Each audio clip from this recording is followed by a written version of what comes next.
Now I'm at the point you wanna be with me. I'm vibing out at a higher frequency, cause everything that I want and I'm gonna be, it's when I wake up, that's when I start to dream. Someone you love is talking down, here is the plan. Let it fall through like a handful of sand. Nothing happens overnight, what you must understand. If you dwell on the bad, then you don't stand a chance. Something you want upset, saying why it ain't mine yet. That's because now you have yet to change your mindset. People don't put their mind to rest while they're so wired. A lot of people go to sleep and wake up tired. Power of positivity and persistence. Say that I can, we'll just sit back and witness. Make an impact when our time is done. Make money, help people, and have lots of fun. Whoa.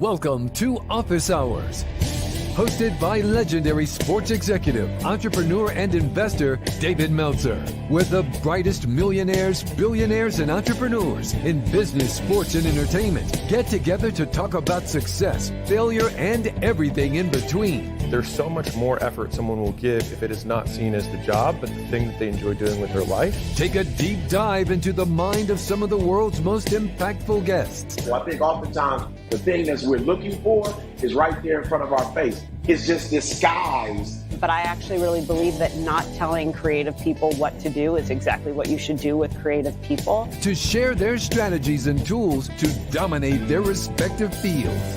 David Meltzer hosts Office Hours.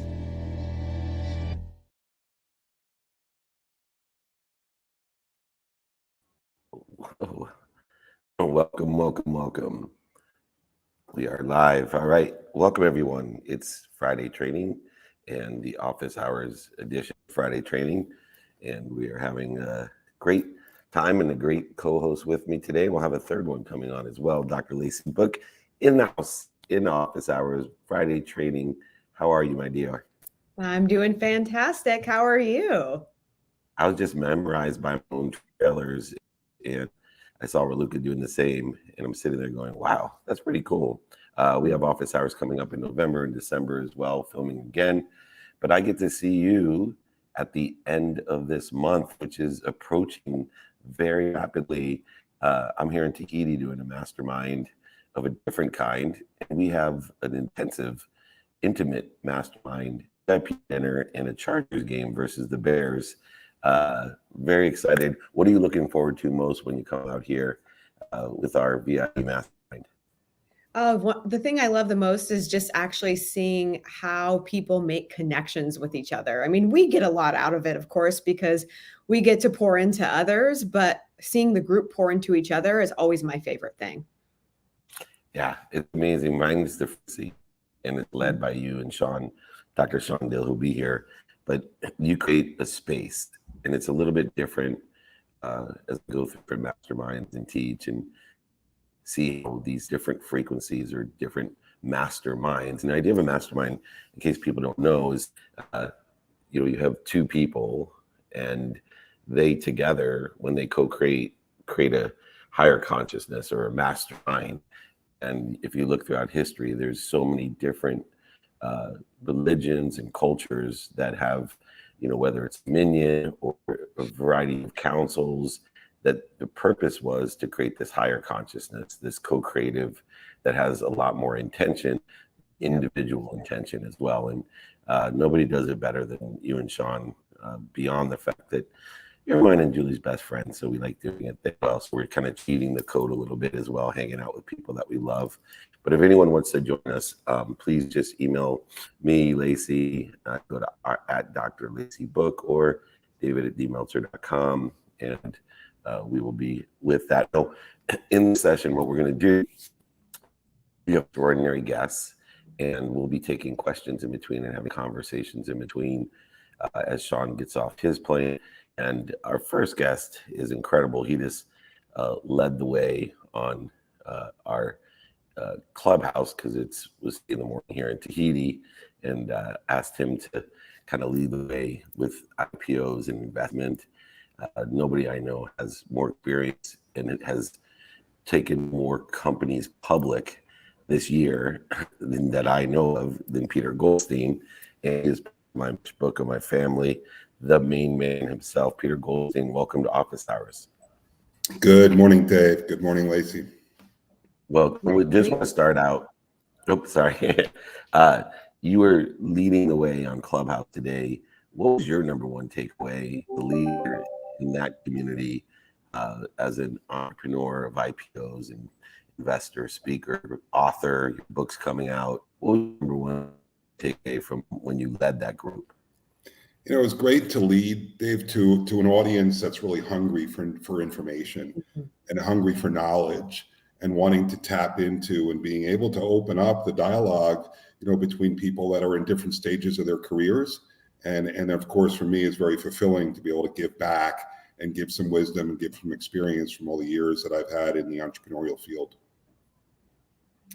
I love it, Peter. One of the things, like when I was reading your bio, I'm like, man, when I think about IPO, it feels like this far off, elusive thing for so many individuals. But obviously, anybody that wants to grow and scale a small company has dreams about taking their company public. So what would be some advice that you would give to somebody just getting started, like a fundamental foundational thing that they should do, even if they have dreams of that in the future? Because I feel like those foundational things often get missed. They often do, Lacey, where people are more focused on the destination than they are about what's required to set themselves up properly for success. So I start with the first one, which is the commitment, and really understanding that whether you do it 12, 18, 24, 36, however many months down the road, it starts off with a mindset about being committed to reach that destination. And then there's all the critical part, like any journey, that you want to create a roadmap, and you want to be able to understand the stops along the way, because that is not a straight road, as we all know as entrepreneurs. But an IPO especially is incredibly complex and chaotic along the journey. So it's the preparation, it's the mindset, and then like we're talking about here, it's about surrounding yourself with people that have subject matter expertise, you know, knowledge, wisdom, and real life practical experience. I got a follow-up question real quick. Can I ask something? Because I'm just curious, because the roadmap's so important. For the companies that you've seen go public, do you think, like, what's the balance between the leadership and the actual service or product itself that allows that to happen? I go right away, Lacey, to fundamentals. Yeah. It's you have to have a solid business, which is built on fundamentals. And then that can be grown and scaled. But those critical components of being at the point where you want to access new capital to leverage the fundamentals that you've built inside of your company. So knowing that there's a great demand for your product, for your service, or your deliverable, and then being able to have those measures and enough infrastructure in place that you can really lift that up and then garner really the support of outside investors. Because you're asking people to come now to participate as equity holders in your company to fulfill upon your growth vision. So good. And I'll squeeze in as we give Sean time to kind of get settled there, as he's just off an airplane. Peter, one of the specialties that you have in those fundamentals is understanding timing. And most people, whether it's real estate, whether it's stocks and other investments, they're reactive, they're late to the game. And as I see it, the reason that, number one, you're capable of taking more companies public this year than anyone else I know, but also being in a position today prepare for next swing up, meaning that a lot of people that are preparing now for IPO, even though the market is hard, as you know, and you're still capable of taking companies public, the ones that are preparing now for the market turns back and there's a huge demand, benefit exponentially, because there's not great supply, and there's a huge demand. And a lot of times companies that do so well on an IPO do extremely well because there's just not that many companies prepared with the fundamentals in order to effectuate get onto the NASDAQ or other marketplaces, New York Stock Exchange, et cetera. What are some of the things people can be doing now to public in the next run? Yeah, so just like you mentioned real estate and other in the market cycles, there's an ebb and a flow to all of this. We are in a long kind of cold period in the IPO market, one of the worst in 30 years. But 2 years ago, we were in one of the best in 20 years. So, the way I have, have enough experience now and have been through enough of these cycles to know as there will be an upward trend here in the IPO market, which will come with sentiment of the investor community, freeing up of the capital that right now is on the sidelines, waiting for the confidence and really the ability to deploy that capital. So the management schools for the IPO class of 2024 and 2025 are now planning in advance. And there are pillars of kind of the building blocks for successful IPO execution. And we look at those 18, 24 months ahead of where they are today and the time that they might want to enter into the markets. A lot of people don't realize, especially entrepreneurs, kind of one of the myths of Wall Street is that you have to be a certain size, you need to be a unicorn, you need to have 100 million in revenue. Those are all myths of Wall Street. Wherever you are in your growth as an emerging company, if you look forward 12, 18, 24 months, the foundational building blocks for a successful IPO execution are the same ones you would want for any business. Business readiness, due diligence. In this case, there's outside requirements from regulatory environments, but your financial readiness and your organizational readiness, they're fundamental building blocks of any good solid company. And Dr. Sean Dill, welcome to Office Hours Fresh to Plan, a committed friend and of course co-host at Office Hours with me and his unbelievable co-host Lacey Book. What do you got for Peter? Oh my gosh, first of all, I'm super excited to be here, and wow, just in this brief time I could listen to Peter talk. Man, it's just incredible. Obviously I missed the initial question, so my apologies if I repeat, but it's kind of piggybacking off what you were just saying, Peter. I think that IPO is something that a lot of entrepreneurs dream of. It's the pinnacle, right? But there's a lot of IPO points, if you will, in that journey from startup. I mean, just taking the idea and jumping off, and you were talking about like being ready. If we were to apply some of these concepts in IPO to the entrepreneur who's watching and they're about to take that first step, I mean, your expertise all the way, like you're standing at the finish line, but with everything that you've learned, what advice would you have for people on the very first things that they are doing in their business? They have a brilliant idea. They dream of IPO one day. That seems so far out. What are the absolute critical things that they have to do to prepare themselves to one day reach that finish line? Having been, I'm very humble about it, had the benefit of being able to go to NASDAQ, the New York Stock Exchange, and ring the bell and take my own company. It is a pinnacle event. And the way I approach it now, and for anybody, no matter where they are in their journey, is almost reverse engineering.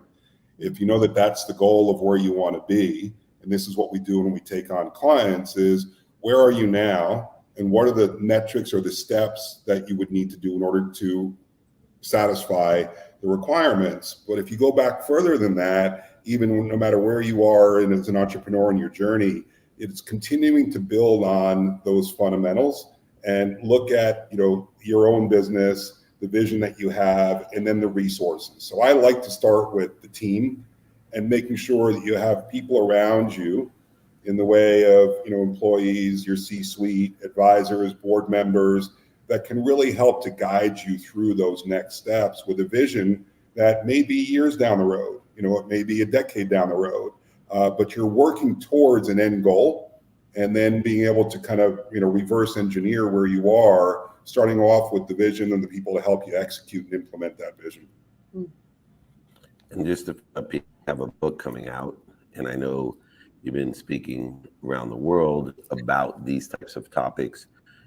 It's interesting how today people who are hyper focused in on whatever specialty or skill that they have are now capable of creating, unbelievable resource for everyone, whether it's video, whether it's audio in a podcast, or even a book. What's your intent with your book, to either stimulate interest on IPOs, or is it to explain the pitfalls and the requirement in order to affect this entrepreneurial dream that exists throughout the world now?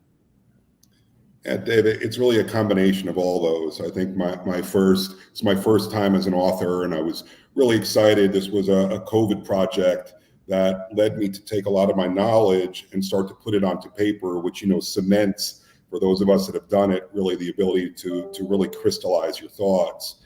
And then that turned into, actually, I brought in other outside experts. So in each one of the chapters, there's 12 chapters in the book, I have 2 industry pros, including members of the New York Stock Exchange, floor traders, the head of capital markets at NASDAQ. So I brought in other professional viewpoints because my goal really was to educate entrepreneurs that this is possible. It's not just, as Lacey was saying, some far out there dream. It really is much more accessible than most entrepreneurs think. When the dot-com era led to the bust of early stage companies, there was a misnomer, a myth created that you had to be a certain size and scope. So it starts for me about education, sharing my knowledge, being able to bring more companies into the ability to access transformational capital. As an entrepreneur, I love building companies, and to see others to be able to take what's available to them and fulfill upon their vision is incredibly rewarding. And I want more entrepreneurs to know what's available to them. Yeah, and everybody, the launch will be here coming up next month at Entrepreneurs IPO. It's an insider's roadmap to taking your company public, no matter what size, scope, or scale you're at today. Follow those who have done it before and have done it more than anyone else that I know here this year. So the fastest way to get to where you want to be is find someone that's already there, or be here and ask them for directions. That's the way I see the Entrepreneurs IPO. Peter Goldstein, I'm sure you'll be back. Congratulations on your success. Really, I always say the cream rises to the top as the market, whether you're in real estate, mortgage, insurance, chiropractic. Amazing how the top people are opening new businesses. They're taking companies public. I'm here in Tahiti, which is kind of the French Polynesian culture of, no, that is impossible. It's not impossible. We've done like things here, Sam his mastermind, these crazy things, and people are like, no, this is impossible. And Sam Taggart's definitely not an impossible guy. Neither Peter, Sean Lacey, and Lacey Book. We are blessed to have you, Peter. Come back and join us soon, okay? Thanks, guys. Great to see you. Enjoy Tahiti. Bye, guys. Thank you. All right. Well, we got a few minutes before we'll bring Lindsay on. She's waiting patiently in the green room. But I always like to take some questions, especially in the Friday training edition. We've been training for over 24 years, every single week, most of the time on Fridays. Even when I do training on Thursdays, I call it Friday training, just to keep that brand alive, which you guys know. Anyway, there's so many questions here. I thought we could roundhouse it. And I'm going to take this question here, you guys. What can an entrepreneur do at the beginning to ensure they're setting themselves up for going public? Now, we've all had experience with companies like that. Let's get to the real basics. Being more interested than interesting. What do you think is coaches of startup companies? If someone comes to you and asks, hey, I someday want to go public, what should I do to start the process, ensure that I can go public someday?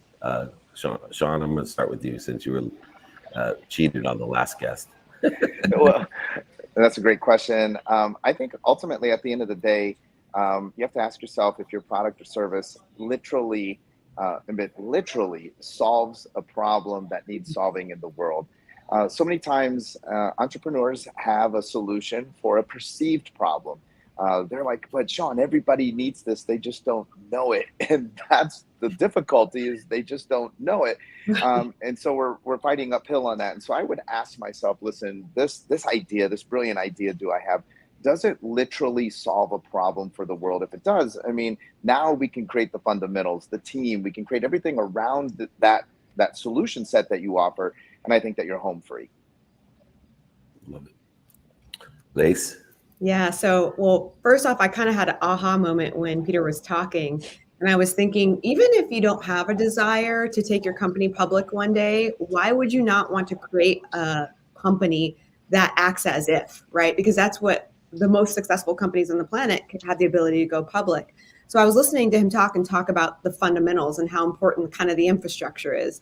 So naturally, my answer is going to be document everything. Even if you are a solopreneur and you're starting out and you're doing everything by yourself, you need to write down how you do it. So many entrepreneurs do this retroactively. And what happens is that it's not a very efficient document. It's not a very efficient system because they forget some of the things that they do that have become natural. And therefore, it doesn't become a scalable system in their business. So right when you're starting out, you have an opportunity to document everything that you do, write it down as you're learning it. So all the bits and pieces are memorialized on a piece of paper or however you decide to do it. Absolutely. On getting a mentor like Sean or Lacey. By the way, there's a brand in the sports world I've used for years. I just realized with Sean in his leather jacket, and it's called Leather and Lace. So you guys are right on brand if you're put on a golf course in the sports world. I'm sorry, the ADD just there. What I think is important, and I've been a CEO of a public company, which is not it's a samurai stuck a lot of times. It's not as easy as you think. If you like a whole bunch of people telling you what they love and hate about you every single day, it's a great position, a great job for anyone. But I think there's one thing that most entrepreneurs don't realize, and whether you go public or not, your objective of business is to create shareholder value. Now, if you're the only shareholder, it's still an objective. If you have 1 million shareholders, it's your objective. And it should be your answer and also the base of reasoning to tell people and to determine what should I do next, right? How do I maximize shareholder value considering the multiple interests in the company? But it's all about the business shareholder value, especially when we're talking about a public company. And I think a lot of people get lost in the ego, they get lost in the direction exit or liquidation or acquisition, and they forget the true entrepreneur, the true purpose is shareholder value and build business. And that's what creates a community. When you create a community of shareholders, or including shareholders can be customer, vendor, employees, etc., you create a community of people that will buy from you and sell for you. And that's the key ingredient to successful business, when you have as many people buying from you and selling for you as possible by being of service and value, and doing so from the beginning and setting up the company that way. That's where the statistical success comes in. That's where people like Sean and Lacey, Leather and Lace, can help you. So can Peter Goldstein. And appreciate both of you being here. Now, let's bring our next extraordinary guest up onto the Office Hours platform. Good morning, Lindsay. How are you? I'm in keeping with the theme. I've got the lace, so I love it. Leather. There we go. And all I got is my Travis Matthew old course T-shirt, which Sean and Lacey brought me outlet as well. So got to enjoy that. Lindsay Dowd is here, Chief Heartbeat Officer, and I have to admit, I've had the Chief Heart Officers on here, and the People Officers, and the Chief Media Officer, Chief Heartbeat Officer at Heartbeat for Hire. Welcome.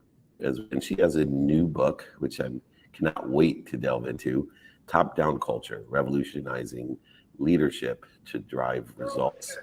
The idea of top-down culture is one which there's a lot of resistance to today. There's more communal approach of, this has to be some sort of shared culture that we have to care about the weakest link. You know, you're only as good as your weakest player, and somehow that weakest link is going to determine our culture.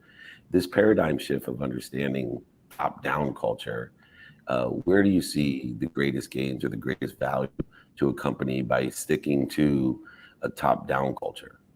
Well, think of it this way. If you have a leader, or you are a leader that has stood on a table and jumped up and down and screamed at their people, you shouldn't be surprised when your people are doing the same thing. You are not creating great culture. You're not creating a psychologically safe environment, and you're not creating a space for people to do their best work. If you yell at people, embarrass people, belittle them, no one is going to feel safe in order and be able to stretch and do their job. So it's more about modeling culture, but culture belongs to everyone. And if you're the person standing over at the water cooler, you know, fetching with your pals and saying things that are negative about how all these things are broken and need to be fixed, you're part of the problem. But if you are one of those people that seek positivity, seek solutions, if you have an issue, if there's something broken, bring that solution. You're part of the solution. And that's how culture belongs to everyone. But I really have to emphasize it does start at the top. And you have to set if you have a mission, if you have a statement, you have to really align to those. They can't just be words. You know, we see so many companies that have these great statements, but they really look nothing like that. And that's kind of the worst culture that you can see. And if you ask anyone that works there, they'll say, oh, you know, is it great? I mean, you guys talk about it all the time. They're like, oh my God, it's miserable. I hate my job. I can't wait to leave. And that's really not how you want to build a career. Lindsay, let's talk a little bit about consciousness in culture.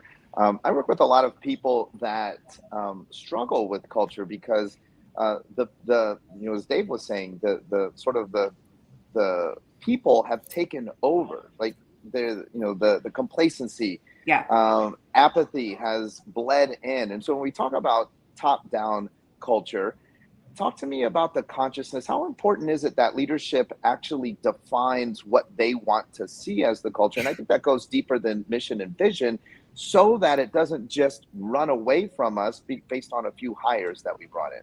Yeah, I think when leaders take on a new team, I heard this great quote from a friend of mine the other day, and he said, when you're a new leader and you're joining a new team, you're entering someone else's house. And it's a great concept when you think about it. And the best leaders, I think, say, hey guys, I'm new. What's the landscape? How are things working? What things do you love? What things do you want to fix? How can I be the best leader for you? First of all, you're showing up with some vulnerability. You're saying, I don't have all the answers. And newsflash, nobody does. So when you come with that kind of sensitivity and you come with that, you know, I want this to be the best environment for us. That's your intention. And that's how you start delivering your words, your tone, your recognition. That changes the way people respond. And I can tell you, I led really big sales organizations for IBM, and I did this with my teams. And I was always the person to say, I'm not the smartest one in the room, guys. You all have answers. Some of you have been doing this longer than I have. What can we do differently? How can we skin this cat in a way we've never done it before? And if they feel supported, and if they feel psychologically safe, you don't have a lot of that mediocrity. Those mediocre people that don't want to do the work, get out, because they know somebody's going to be picking on them to do something good. And you leverage things like recognition, like delegation, to share the spotlight. It completely changes the way people respond when you're constantly lifting people up. And whether it's the people in your direct reporting chain or outside, if you recognize them and you say, hey, Sally, you supported us in getting this contract done.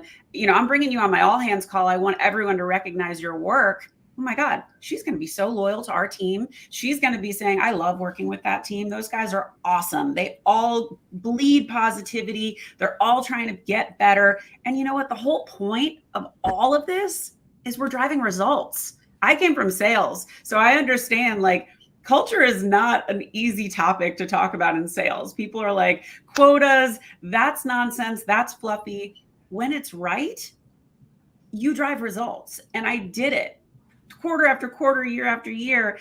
I will tell you, it totally works, and you will inspire people versus demand results. And that is how people learn and grow.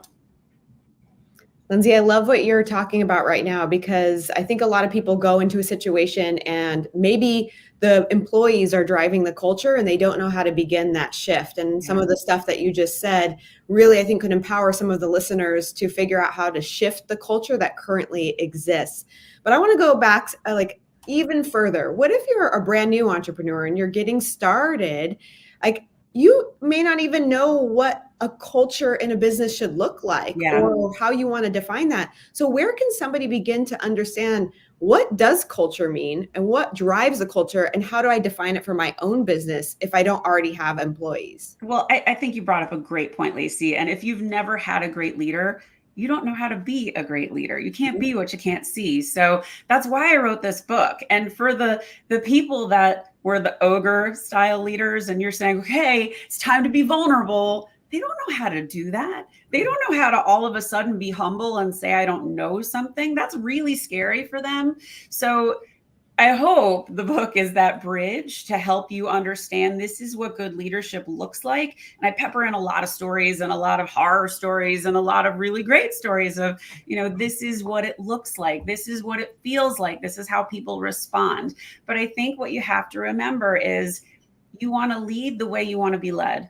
And if you talk down to your people, they're not going to be real inspired. If you give them that opportunity to shine and you say, okay, this is the kind of culture I want to build. This is, and I talk to a lot of business leaders that I'll say, let's draw what your perfect business looks like, because we want to start focusing our energy towards getting those things.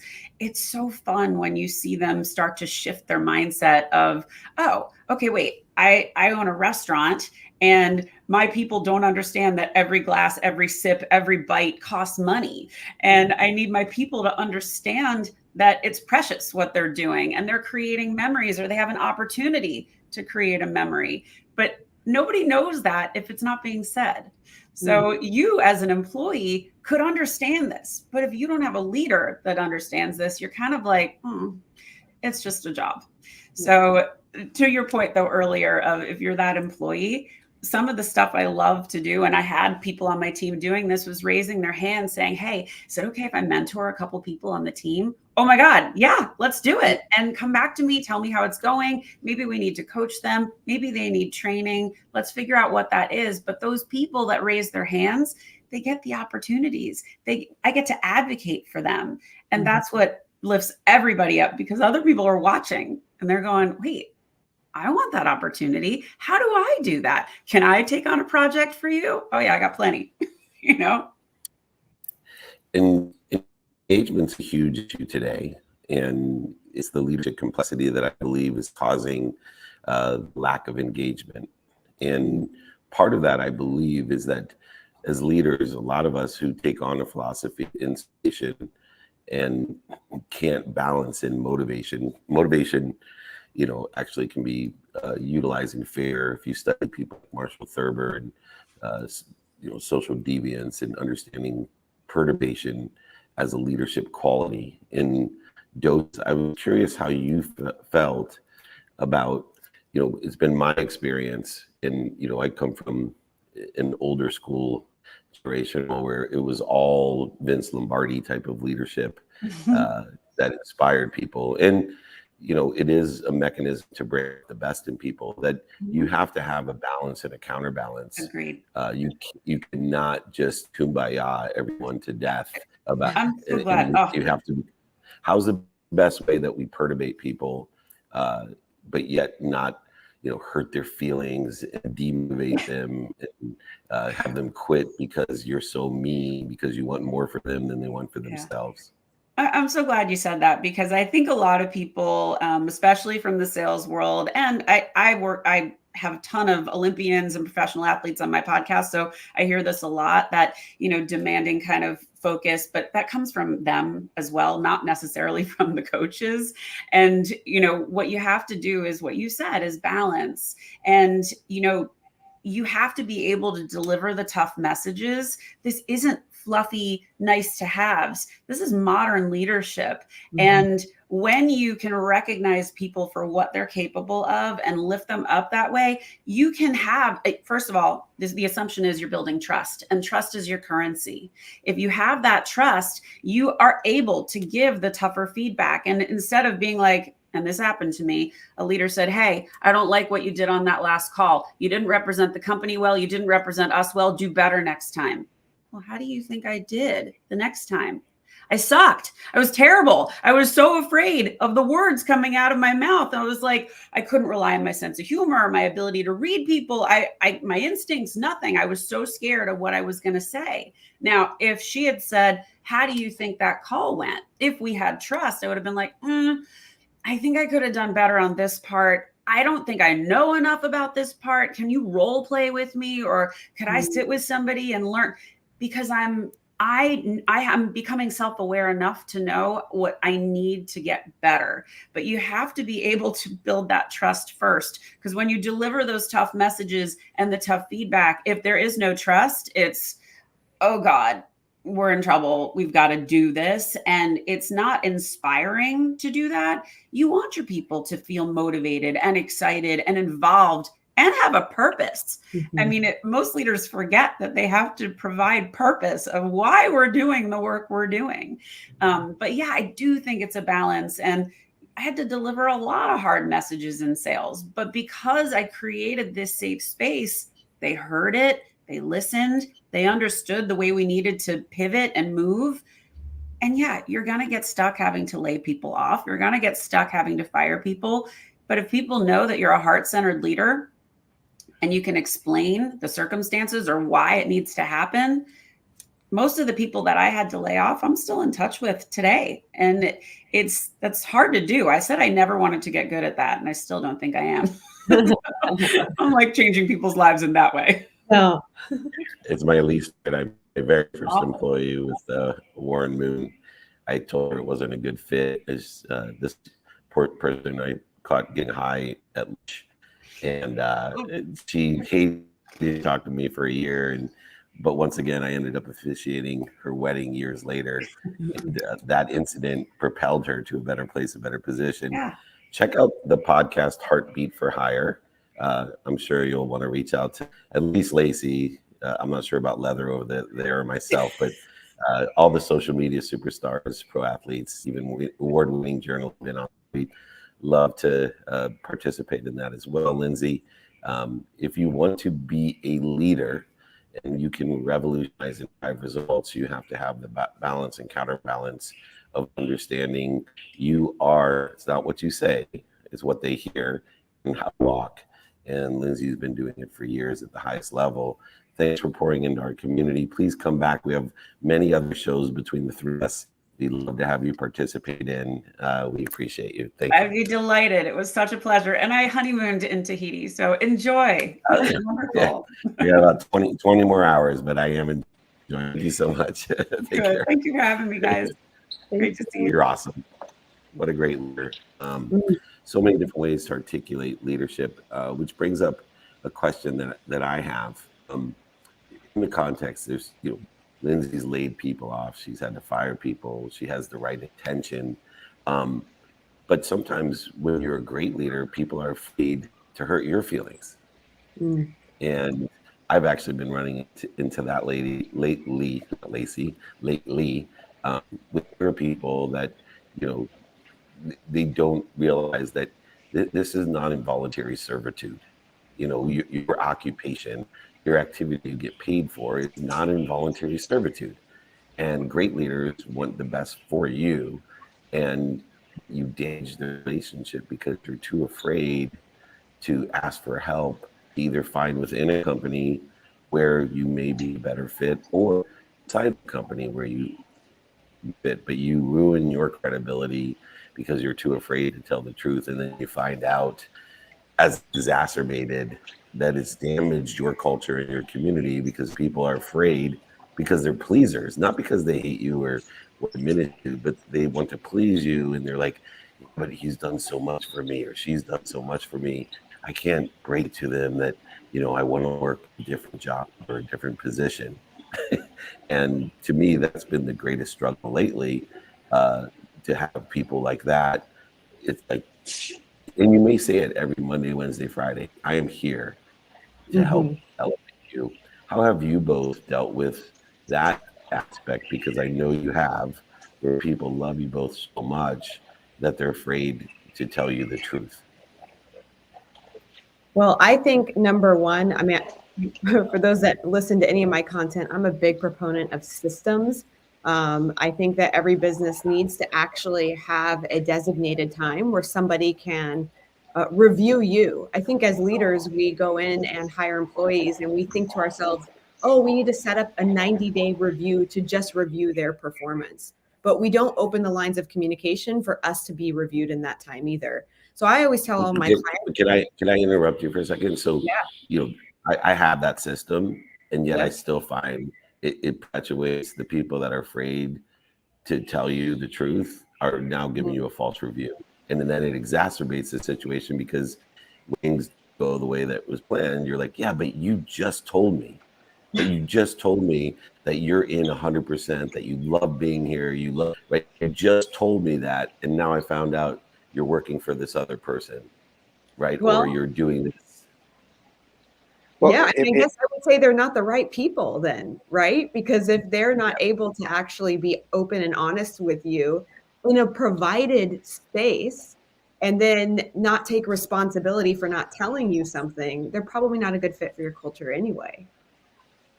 Well, I would add one of the things that we've done that I think has been really great for us, and it's actually we got this concept from it wasn't originally this was designed actually to be for clients. And I was like, I'm going to apply this for our team. Is every month we do something called family dinner, and I think that words matter. In the core nucleus of the family, we've lost that. 5 p.m. everybody sits down and eats together. Well, that I think is translated over into business, where we have our weekly meetings, we do our 360 reviews, but we don't have a time when we get to sit down and discuss openly, how are things going on in your life? How do you think about your job? Let's have debates about politics and religion and philosophies. And I think that so many people are like, no, Sean, we just had the culture talk. We can't do that. But I think that the humanness is what causes that, right? Like, we just realize, like, we're humans, and I think that a lot of people feel like it's not safe. It's not safe for me to engage. I mean, listen, the same thing like family dinner. There are a lot of families where, the children don't feel that it's safe to tell mom or dad that they disagree with something. And I think that that's part of culture. But that family dinner for us has absolutely been amazing. Every month we take our entire team out to dinner and we have a family discussion. But it lends itself to conflict. It lends itself, and I'm not talking about, it doesn't come, to, nobody raises their voice, but we can discuss things that we necessarily do not agree on. But it also opens up, the ability to have that conversation and say, since we're talking about it, I think I'd be better at marketing than the position you have me in. Or since we're talking about it, I just wanted to let everybody know I am looking at other opportunities, because it's not work. That's done in the environment of it's a family discussion. Yeah, and in those discussions, when people reveal certain opinions, you were talking about, for example, religion and politics, I have found that when they have those discussions in those family dinner scenarios, then it also lends itself to working through the fear and doubt, and actually helps to contribute to the culture that, we spend so much time trying to be and appreciate how we're the same, that we don't spend enough time appreciating how we're different. And, I know, I have multiple friends that have varying degrees of opinions on those two matters that are sensitive topics when you're a leader and a public figure and all the other things. And yet, by asking pertaining to the similarities, but also expressing the appreciation of your differences by asking questions. And I think the power of Lindsay's input to us is, how she reviews people, and with those open-ended questions, like, what do you think you can do better, right? What did you like about that call? What didn't you like about that call? What do you like about this religion? What don't you like about this religion? You know, what would you do differently if you created that religion? And understanding that nobody can like everything about a political party and everything about their own political party and everything about their own religion. So we end up siloing that. You say, I'm this, but you may not agree with every single faction and level of that. There's a spectrum of understanding and of acknowledgement. And I think through those conversations, we start realizing it's not black or white. You know, just because somebody says that they believe this doesn't mean they believe in all of this. And it's something that also gets lost when we don't have those more intimate conversations, open-ended conversations. Speaking of open-ended and open-minded conversations, we got an extraordinary entrepreneur joining us right now. He's new to our community, CEO and co-founder of Arena, Krishna Bhargava. How are you? Welcome to Office Hours. I got 3 doctors here. This is crazy. My mom would be so proud of you, of all of you, and so disappointed in me again. But welcome, Krishna, to Office Hours. Different kind of doctor. Don't worry. Thanks for having me, guys. Nice to meet you, Lacey. Nice to meet you, Sean. Nice to meet you. Anyway, Krishna, you are the co-founder and CEO of Arena, and you have closed some funding and been able to work with the biggest names in sports, especially. And I know what it's like to be in the inner circle of different teams, organizations. For you, what has been the secret to get to that inner circle and be able to not only support the inner circle, provide value to the inner circle, but even close funding with that inner circle? Yeah. I don't come from sports at all. Like it's not in my background. I mean, aside from being a martial artist, sort of casually amateur level, and being passionate about fitness and sports, didn't come from that in my background. I was always focused on, deep technology, biotech, diagnostics for women's health, those spaces.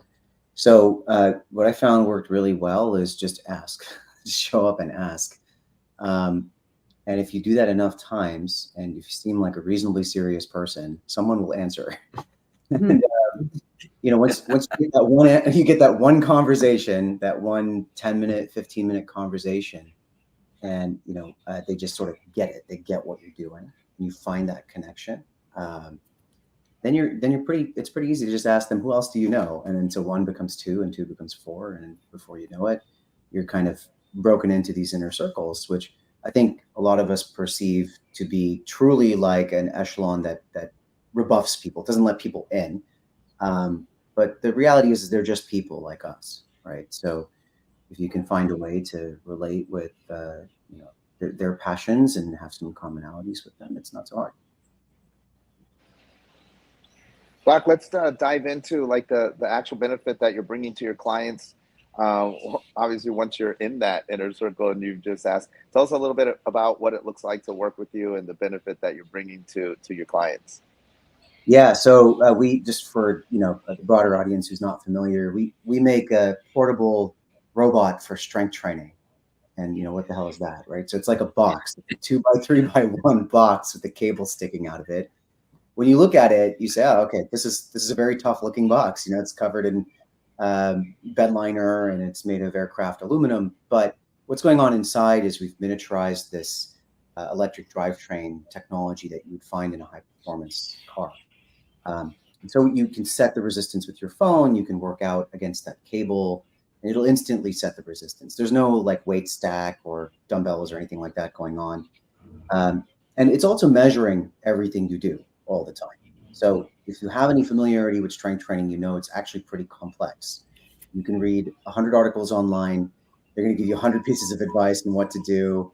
A lot of it's bro science. A lot of it's not stuff you can relate to, about taking mounds of creatine and waking up at 5 a.m. and pumping the weights and all that. It's hard to approach. We just sort of simplify it. We measure exactly what you do. We tell you what to do every week. And for most consumers, simplify the experience. And if you're already athletically minded, that helps because you'll sort of recognize the features of a functional trainer. You'll recognize a lot of these movements like squats and deadlifts. But the reality is, for a lot of these initial customers who are in pro sports or in the military or physical therapists, it was really more about cost and convenience. And I think that's like the underlying thing for most technological innovation. It's always cost and convenience that drives your first customers. But in our case, the convenience is like overwhelming. To get the same capability to lift, up to 200 pounds, to measure all these things, you need a full weight kit. You need a full gym, right? And that weighs 10,000 pounds or more, and it's not something you can really move around. So our first clients, which I won't say specifically who they were, but was a very large NBA team who were nice enough to buy my prototypes, which had duct tape and Tupperware in them. For them, it was about being able to take something they can do tendon recovery activities on the road, right? So they're really pushing that capability on convenience. And then you've got this 45-pound thing that replaces a massive gym, and they have consistency every time they train. It's the same tool, it's the same procedure, and they're able to measure how people are improving. Then it started to be used in prehabs. They're putting it courtside, warming up, getting ready for the game. Then it started being used in player performance and general skills training. So we've seen it evolve as they've realized the convenience from that sort of extreme scenario to a more general utility. And from there, we've seen other customers like that who push the boundaries, find new ways of using it, take full advantage of that. And that's translated to consumers. So now on the other side of this, you've got folks like my co-founder who has 2 daughters. Both of them work, him and his wife. Life is busy. They don't have time to trudge to the gym and back, and they want to stay in shape. But they're both athletically minded. They do mountain biking. He's an Ironman triathlete. And so he uses this to just get in and out 10 minutes and make sure that he's hitting the sets. And he just does it in his garage, which is actually where we helped to develop the product early on. But you can see how those same advantages walk from an NBA team to somebody who's just, has a busy lifestyle. Christian, I was just thinking, man, convenience increases compliance for sure, especially for me when it comes to working out. Like, I will be the first to tell you, if the gym is not convenient for me to get to, I am not as accountable. I don't work out as often as I should. I can make so many excuses to not have that happen on a day-to-day basis. So I'm like, I love the idea of having like a gym in my home where I can do strength training. So, but I'm listening to you and I am not the most athletically minded. I am 5'1", 105 pounds. I'm very little. Like, is this something I could use? Is this for everyone in the general population? And would you be able to teach me how to utilize it for what I'm trying to achieve? Over the last year, that's what we've done. We've opened it up for the general population. You can just go on our website and buy one. It retails for $2,500, and you can lease it for $99 a month.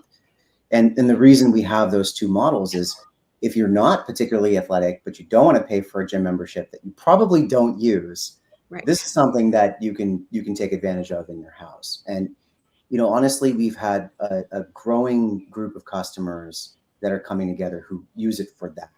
Either they find the gym super inconvenient and their compliance is low and they're spending a ton of money on something that they're just not really taking advantage of, or they find the gym really intimidating. And equal to that, going to a Barry's class, going to a Rumble class, one of these things, it might just be too much for some people, right? You're asking to be punished for 45 minutes. You've got to wear all the right gear. You got to, use the showers there, figure out how to work it into your work schedule. That's a lot for people. So it's either been folks who just have very poor compliance and don't use their gym membership much, or it's been, folks who are sort of intimidated or maybe just overwhelmed with what they would actually want to do. So we've built out a lot of content on the app for that population, for that group of users who want to get on there and, they don't know how to train, they don't know how to get started, but they're at least there. They've shown up, they stepped up, they're doing a few reps. And it just walks through the class and it counts all your reps and it measures everything. Within 20 minutes, you get out and go do other things. Nice. Well, I'm telling you, it's suit size. You can travel with it.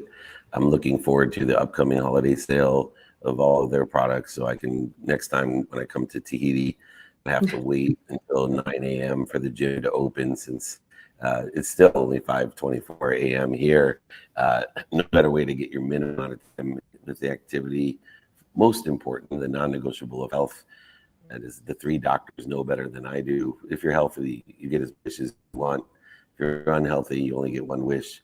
So we want to wish you a great experience with what the pros use. Arena is now available for even Lacey Book, who's 105 pounds soaking wet, by the way. I think she was exaggerating.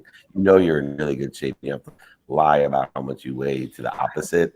You know, I'm always, you know, Sean and I, we lie about the other side of it. You know, the only thing I lie up my age so people think I look younger.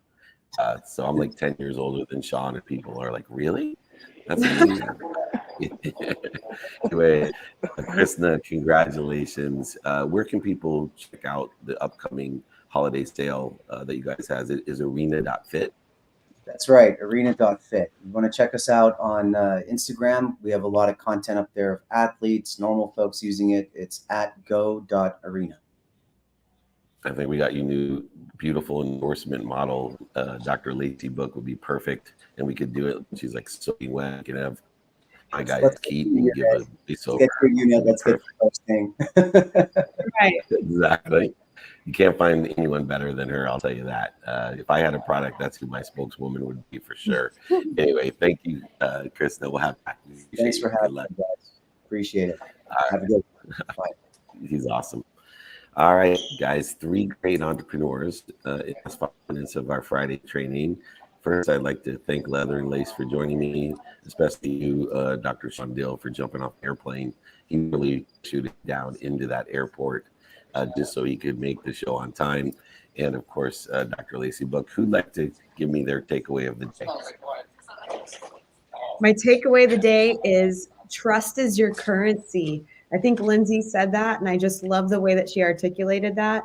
Everything we do in life is about building trust with others so we can have deep, meaningful relationships, whether they're employees or other individuals or Dave or Sean, but your trust is your currency no matter what you do, and I loved that.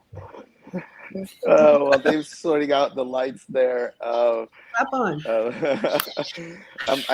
of the things I got through all of this is the consciousness of being inspired and dreaming big. And I know it might seem odd to some people, but you know, through this thread, and I always look when I have the blessing to be on office hours for the commonality in the guests.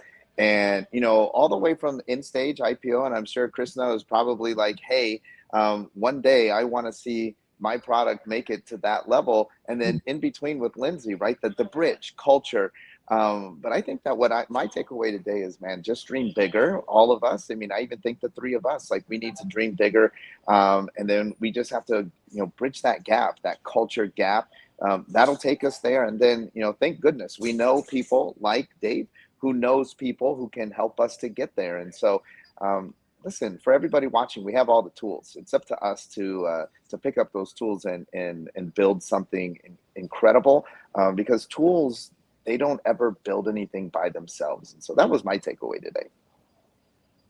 Yeah, that's a great takeaway. For me, it's, you know, with our upcoming event in LA, and we're to be in an easier game, the Chargers versus the Bears, but we have an intimate mastermind where it's an intensive. We're working with simply 10 people, meeting them where they're at. What I heard from all 3 of our guests was that they understood meeting people where we're at, whether you're a professional athlete, whether you're the CEO of a huge company or a startup, people, whether it was Peter, Lindsay, or Krishna, you know, the basis of what they're doing is, let me understand where you're at today and create delta in your life. Everyone has different skills and knowledge, but we all have desires. And if we can tap into desires by meeting people where they're at and elevating that delta in their lives with what they're passionate about, what they want, you know, looking at and making sure that, you know, this is what I want, not this is what other people want for me, or this is who I am. This is not what I want other people to think I am. And I think the takeaway for me was, in every varying degree, it's so important to meet people where they're at and help them with their delta. And I know both of you do that in so many different ways with the coaching, speaking, book writing, all the different matters. By the way, you brought up a new event that you could put on. You said words matter. And nobody's done a words matter. Everyone's done the marketing matters and the money matters. No one's does the words matter. Mindset matters. So put that on our list. I'll be the first to sign up to teach it, that one. Words do matter, and your words have mattered to my community for years now, and your friendship matters even more. I'm so blessed to have you both, extraordinary gifts in my wife and my life. I want to thank you for taking your Friday to pour into our community. I look forward to seeing you in a couple of days. We also will be in Miami after LA, so don't make any excuses. I don't care what coast you're on, or in the middle. Pick and choose. Come and meet Sean, Lacey, and I, and many, many, many other killer people will be there. There's too many to list out, but if you want to come, have a great intensive mastermind, VIP dinner, and a football game on the 28th and 29th, and then right to Miami for the next week. So come and reach out to us at Dr. Lacey Book. Shank Dilly can be Googled anywhere, everywhere. And of course, email me, david@dmeltzer.com. We blew out the lights here because we're bringing it in Tahiti, or they didn't pay the bills. I hope there's not some kind of tsunami that I just missed the warning for. But more importantly, thank you, everyone. Thank you, Lacey. Thank you, Sean. I'll see you guys in a couple weeks. Awesome. See you. All right. That was it. Friday training over 24 years. Like I said, come to Mastermind and Intensive with me, Sean, and Lacey, October 28th and 29th, and then in Miami right afterwards. We're going to be next week with Tom Brady, Chicharito, Tom Billieu, Mexico City, Orlando, Houston. We have meetups and VIP lunches and dinners. Join me.